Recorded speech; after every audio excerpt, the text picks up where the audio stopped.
Maaalala natin that mutual funds are a way to invest in stocks, bonds, and money markets without actually buying these products yourself.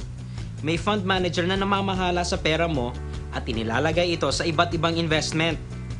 Ang insurance naman, mahalaga kasi naguhulog tayo ng premium regularly para may makuha ang ating pamilya kung sakaling may mangyari sa atin. But aside from being protection, some insurance packages can actually generate income. Ibig sabihin, may insurance ka na, may kita ka pa. Ito yung mga tinatawag na insurance na Variable Unit Link or VUL. Ito yung mga nababalitaan nating insurance na may kahalong investment component. Sounds complicated? Relax. Here's how it works. Insurance plus mutual funds equals VUL. Kapag may insurance plan ka, ibig sabihin may hinuhulugan kang pondo.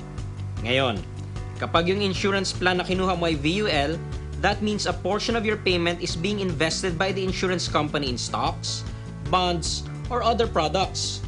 Just like a mutual fund. At ang insurance company ang tumatayong fund manager mo. Ang kagandahan nito, para na siyang value meal. Isa lang ang babayaran mo at automatic nang mahahati ito sa insurance at investments. And over time, kumikita ng kusa ang investment mo. So kung bibili ka na rin lang ng insurance, may option kang idagdag na rin yung investment mo in the form of a VUL.